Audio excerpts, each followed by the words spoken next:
and towns websites, make sure that folks have access to it.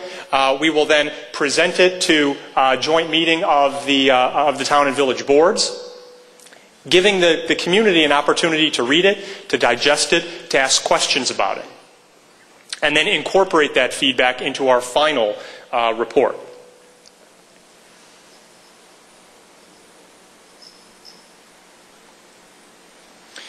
One of the things I mentioned before is that we're using a study website as a key piece of our key mechanism in our public engagement strategy.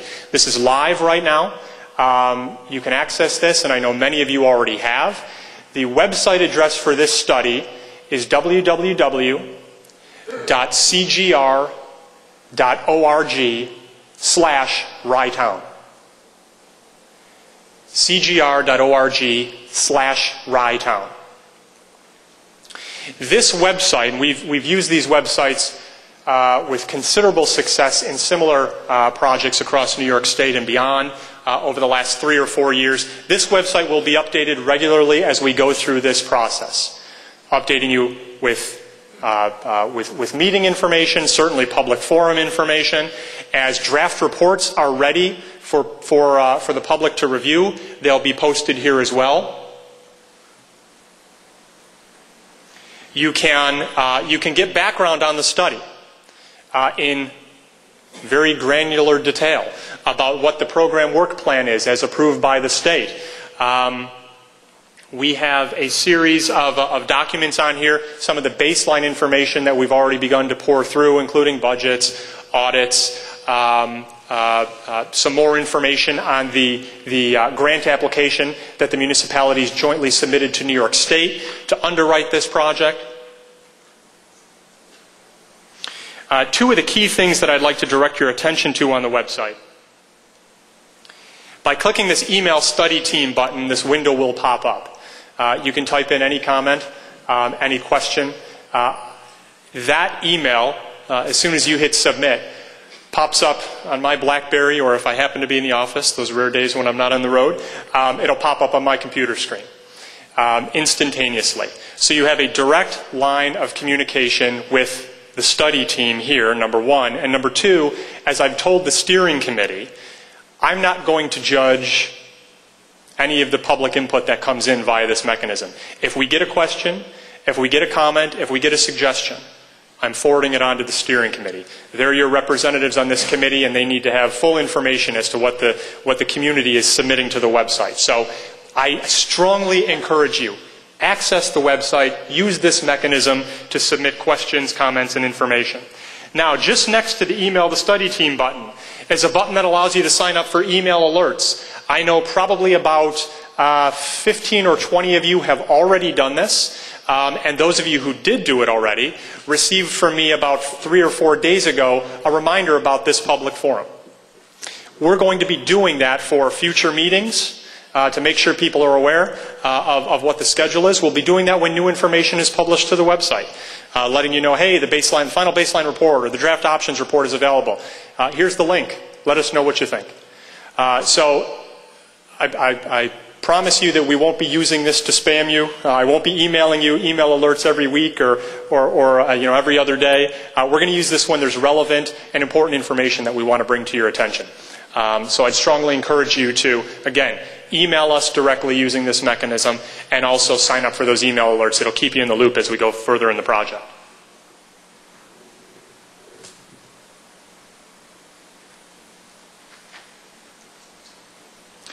So, just to kind of kick things off here then, what I wanted to do was give you a kind of a quick overview of the kind of baseline information that we've begun to look at as part of the study here. I mentioned a couple of unique things that already distinguish this community and its governance structure from other places across the state. One more I'd add in is that you have this, as a town, you're not contiguous. There may be 1 or 2 other examples of that in New York State, but none come to mind. You have the Belt, which is the independent corporation of the city of Rye. That kind of cuts the town in two. It's still one town, but it is cut in two. Of course, we have Rye Town Park there on the shore. that will force us to address some unique questions as we go through the study. And frankly, that's one of the reasons why we're so excited to be part of this study, because you're going to be paving a trail here that isn't seen in a lot of other communities in New York State, with the types of questions you're asking and the sorts of impacts that options will have on the community. You see, the total population in the town of Rye, as of last year's census estimate, is a little over 45,000. Just to give you a sense of scale here, these were the budgeted expenditures both in the general fund and the enterprise or special funds for the town and the 3 villages. You see what I suggested before, that the town doesn't have a huge menu of services that it delivers. The villages in this community are the primary service providers. Those services that the town does provide are funded through that $3.5 million general fund budget. But you get a sense of scale here in terms of who the primary service providers are in the community and what the town's role in that context is. This is a portion of one chart that we've developed that you will see in the baseline report. I don't need you to draw any specific conclusions from this chart. I use it really for illustration purposes about how we approach the baseline analysis here. What we typically do is try to create an apples to apples to apples comparison where we line up expenditures by key line item, key spending areas, so we can identify commonalities. I hesitate to use the word overlap or duplication, but these are common expenditures. One of the great things about the baseline report is that, I know the officials from the town of Rye know their budget and their services inside and out. And I know the folks from Rybrook and Mamaroneck and Porteous, they know their services and budgets inside and out. This is, for many folks in the community and for many elected officials, quite frankly, the first opportunity to see your budget and your operations in context with your municipal neighbors. So this is one example of how that baseline report is structured. In addition to this, we have, well, let me just show you, just for the sake of comparison here. This chart shows you, you see tax assessment up there. These are service areas or expenditure lines where the town of Rye has budgeted some expenditures. These are areas where the villages spend money, where the town doesn't spend money. Police being probably the biggest single example of that. In addition to that comparison, you'll also see when the baseline report comes out, we will have a service or a function by function summary of how the village, Village 1, Village 2, Village 3, and the town provide a particular service. We'll document similarities and differences. We'll document staff allocations, right? Again, our job in this baseline report is to line up the town and the 3 villages in context with one another, not drawing any conclusions, so that when we pivot the study to look at options, we're positioned to do so on a shared and comprehensive and objectively developed, hopefully, information baseline. So that's our general approach to the study and kind of the 30,000-foot perspective of how we're going to move forward over the next 4 to 6 months. And with that, I guess we're ready to open the floor to public comments, questions, feedback. We will be taking notes as well, so I'd encourage you to share your thoughts with us. And I will also remind you again, to the extent that you have questions or comments that follow this public meeting, certainly use that website to communicate them to us. We want to leverage that resource as much as possible. Thank you. Did we want to have folks come up to the microphone? Or? I think that would be very helpful, and if they could introduce their names and where they're from. And Joe, I think you can take one of our mics. Oh, you're going to give them one of yours? No, I'll give you one of yours. Oh, that's perfect. Right. Okay. And let them come up to the mic. Right. No, the other way around. I think. Yeah, exactly. Okay. If folks then would like to come up to this microphone, we'll use this one over here. Yeah. Bring it out a little bit. Yeah.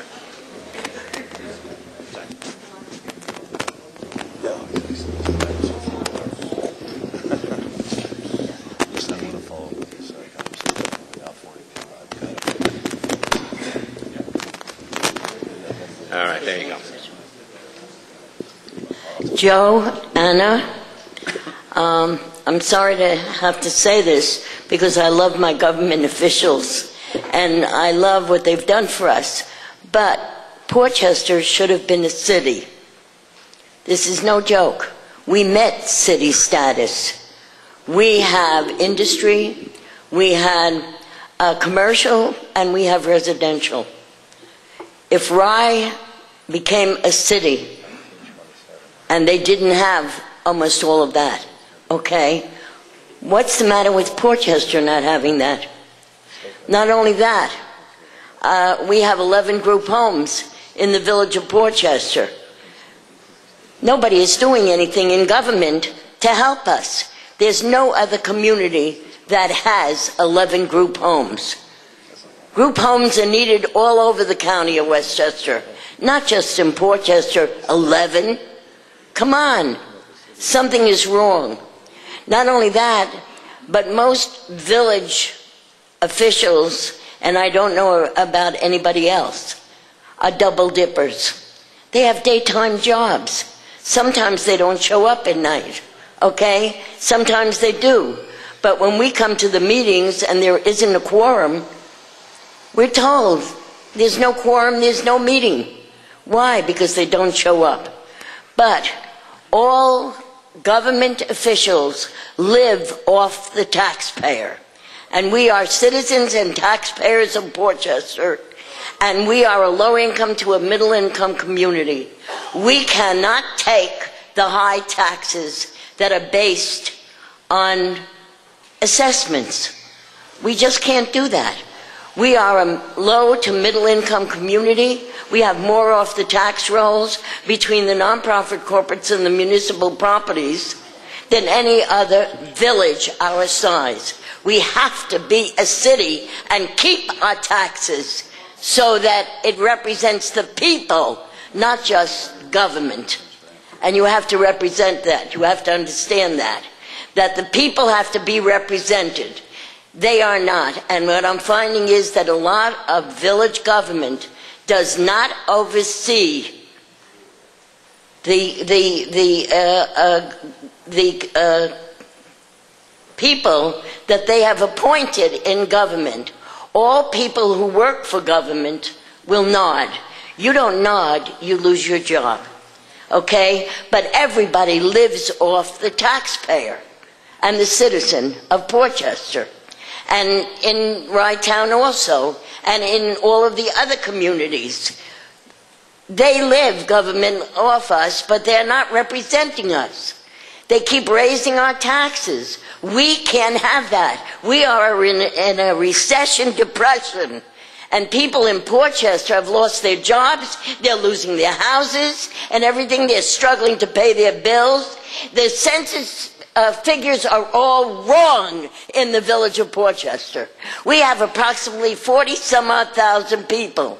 I worked for the Census Bureau in 1990, but what I found was a lot of people who are in the village of Portchester, and that's all I'm going to talk about, okay, will not answer the census forms because they're here illegally, maybe.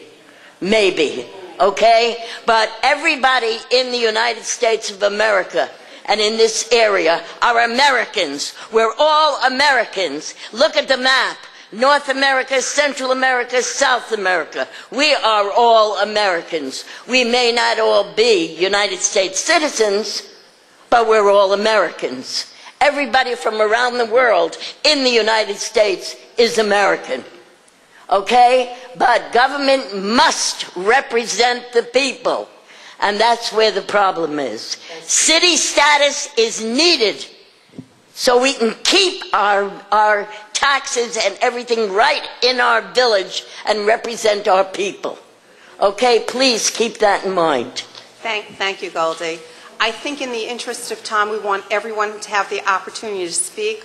If we could limit it to 3 minutes, that doesn't mean that if you have further questions, I just want to make sure that everyone is given an opportunity to ask questions, and you will be able to go again for follow-ups if needed. Thank you. Rosemary Tyrone, Portchester. My question is, you said that the state mandates towns. Did I hear that right? The state doesn't I guess it depends on what you mean by mandate. The state doesn't Use mandate the word towns. mandate. No, what I said was, under New York state law, for a village to exist, it needs to be within a town. So part of this study is looking at the potential feasibility of dissolving the town. That means that if the town gets dissolved, we need to come up with a new structure for the villages. The villages can't exist status quo if that option is exercised. Okay, thank you.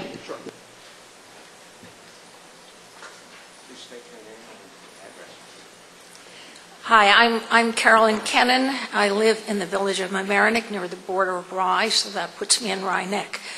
I just wanted to call people's attention to the fact that I had learned some time ago that in the village of Mamaroneck and the town of Mamaroneck, there was a study done toward the year 2000, having in mind the possibility of shared services. And I don't think I heard, or many of the other residents talked about the results of that. But it seems to me that that kind of information would be appropriate to include in what you were discussing going forward. Because, for one thing, there may be types of information, but furthermore, if there was some question of how the linkage was supposed to work with the town of Rye, of the town of Mamaroneck, for our part of Mamaroneck, then that should be part of the conceptual development of what goes forward. Thank you. Thank you, and that's an excellent point. The steering committee has already brought our attention to previous studies that have been done. We have copies of those studies, and to a certain extent, it will allow us to kind of take the baton and run with it. We don't intend to reinvent the wheel. We intend to leverage data that was collected previously, options that were analyzed previously. I think this is a more global study than has ever been undertaken in the past as far as the town and all three villages are concerned. But you're exactly right. There is some previous work that provides helpful precedent for us, and we're leaning on those studies, absolutely. Before we proceed, I see in the back room, George Latimer, our Assemblyman, just walked in. So, George, welcome. Thank you for being here. John Hofstadter, trustee. Oh, and also John Hofstadter from the village of Mamaroneck also walked in as well. And Bob Nioris, who's also on the Town of Rye Council, walked in. So thank you for being in attendance today. Hi, Tony Pergola Ryan, Village of Mamaroneck, where I am a trustee. I'm just curious to know if state law will force the town of Mamaroneck to absorb Rye Neck, or will you be looking at options to perhaps look at that differently since they are in the town? The answer is the latter. We will be looking at options. Other options? Absolutely. Okay. Absolutely. Okay. You know, there's some, as you well know, there are some key distinguishing features between town law and village law in New York State, and city law, quite frankly. So, you know, with the caveats that I mentioned before about villages not being able to exist outside of towns, right, we'll certainly be looking at options, be they coterminous, be they annexation, right, be they whatever. There were some studies done recently as well. The McKayleen Institute study. If you haven't gotten that, you should. Okay. Hey, Joseph, I think that for clarification, there are people that live in the village of Mamaroneck for many years and generations get confused as to the makeup. How you can live in one village and be part of a town and not another town. And what the point you brought out is that any section of any town that incorporates becomes a village. The uniqueness in the village of Mamaroneck is that it's incorporated in two towns divided by the Mamaroneck River. So it can be confusing. That will come out in the study. And while that's a unique feature of the municipal structure in this community, it really isn't so unique as far as the rest of New York State goes. I mentioned this this work that we're doing in Ossining as well. Same kind of situation where they have a village that exists, I guess part, it's Briarcliff Manor, part in the town of Ossining, part in Mount Pleasant, I think. So, you know, there are many villages in New York State where their boundaries overlap into multiple towns. I will say that few of them have taken this collaborative effort to go down the path to analyze what else could exist. So there's a lot of precedent to this analysis. John Reeves from Portchester. Several comments. will you consider the point of reference that Goldie shared with you about city status for Portchester? Because that has been an issue that has been raised. And along those same lines, there are some other issues that our community is concerned about, and that's the school systems that we have within the various areas that you're studying. Will that be included as well in terms of recommendations for consolidation or for continual independency? The other issue is the type of departments that exist throughout the various components of the study. Will there be consideration about possibly those being consolidated even if there isn't an agreement on doing dissolving of the town? Excellent questions. Thank you very much. Let me answer them in turn. The issue of city status, well, legally under New York State law, that's an option. I would expect that it's one that we would look at. I will say, to just clarify the point that was raised before about city status, there's nothing in New York State law that requires you to have industry, dense development, or a certain population threshold in order to move to city status. It needs to be approved by the state, but there are no key triggers there. There are cities in New York State, incorporated cities in New York State, that have populations of 1,000 and have very little industry. There are cities in New York State that are as large and dense and as industry rich as New York, right? So there's a wide variety of city. But there are key distinguishing features between being a city in New York State, the kinds of revenues that you're allowed to have, versus being a town versus being a village. You know, one gives you access to preempting on sales tax, for example. Another gives you access to gross receipts on utility. Other status won't give you access to those revenues. So there are revenue implications depending on which status you take. But city status, absolutely, it's legal under New York State law. I assume it's one of the options that we would look at and compare it to all of the others. So that's the answer to question number one. Question number two about schools. New York State, outside of the Big Five, where we have dependent school districts whose boundaries mirror their municipality, Buffalo, Yonkers, New York City, Rochester, Syracuse, school boundaries, school structures are completely independent of municipal structures, just the way it is in New York State. This study is looking at the municipal structure. And I understand that schools are an important issue here. All I can tell you is that as we go into this study, we're looking at options on the municipal structure side of things, not on the school side of things. So all of the things being equal, regardless of the change that comes out of this, if any change comes out of this, the school boundaries would almost certainly stay the same, absent another study and analysis of consolidating or reorganizing schools. But that's not part of the purview of this study. We're looking strictly at the municipal structure. Thirdly, you mentioned the possible consolidation of departments. Absolutely, positively. That actually comes in the second what-if question that I put up on the slide at the outset. If the town doesn't go away, frankly, even if the town does go away, are there options across the town, across the three villages, to further consolidate, to further share services that maybe haven't already been leveraged? We have some court consolidation in the community. We have some assessment consolidation in the community. We have some other less formal shared services that already exist in the community to the taxpayer's benefit. We're looking for other opportunities along those lines. So we will absolutely be one of the reasons why we talk to the department heads and we look at this on a function-by-function basis. So all three of those are great points. I appreciate you bringing them up. Just throw a comment on that. A perfect example of that is the new Rye-Town Park Commission, which in essence takes up physical sites in all three different villages. Hi, my name is Mary Capoci. When I bought my house, it was the village of Portchester. It's now the village of Rye Brook. So I feel loyalty to both communities, all communities in Westchester, actually. I just wanted to ask one question, and I'm a little bit naive to this. What benefit do I, and only I, who own a home in Westchester County, benefit from having all the layers of government? What benefit is there to me to stay with the town of Rye as opposed to not staying with it? That's not my position to answer that question. Well, what does the town of Rye give me as a taxpayer? Sure. As a taxpayer. It's a very important and fundamental question, but it's not one I can answer. I will tell you that there are some specific services that the town of Rye, as a municipal entity, provides to residents of this community. Assessment being one, tax collection being another. They facilitate the collection of all the taxes. Go ahead. So I was just going to say, actually, as the town supervisor providing those services, that's precisely what we want to find out. Your question is exactly the core and the heart of the study. So we don't know.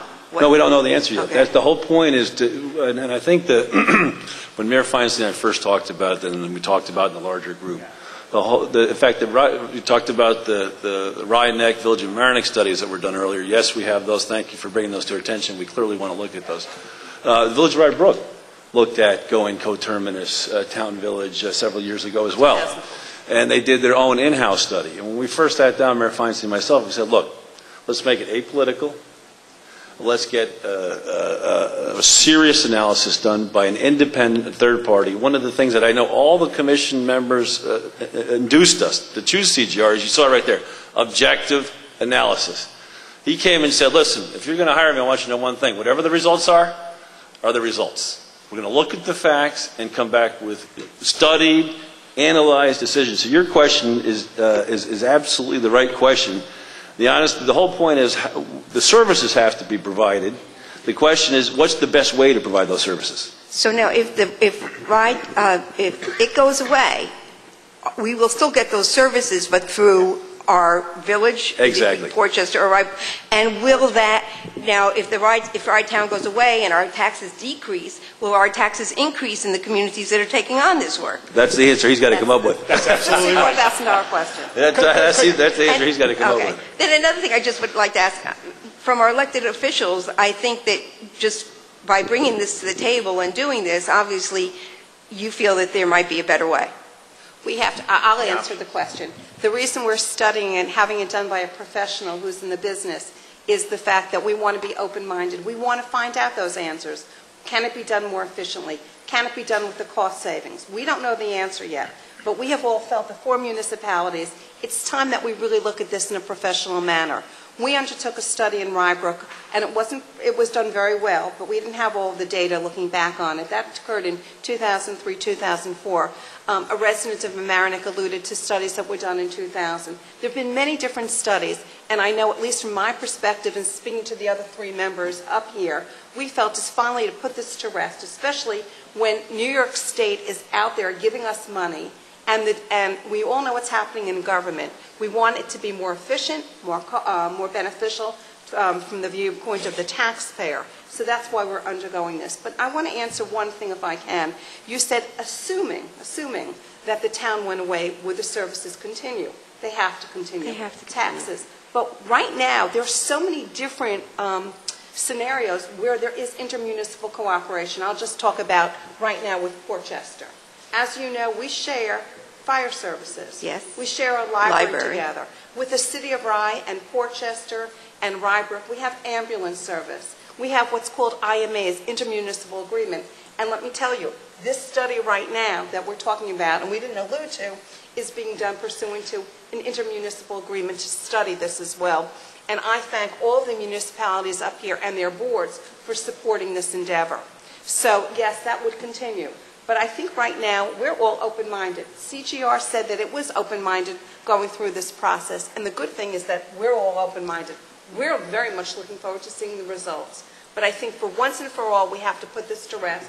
And whatever the outcome is, the decision will be made by the communities or the boards, but collectively. That's why this public forum is essential. And I'm just thrilled to see such a wonderful turnout.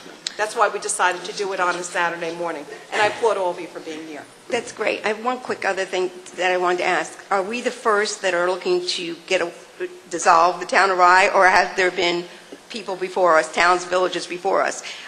The City of Rye, was they not part of the town of Rye at one time? And then they incorporated, obviously we have officials here. I think it was 1942 that they became a city. So they must have found it beneficial. They were part of the town. When you saw that map and you saw the sliver in between, it was all one town of Rye.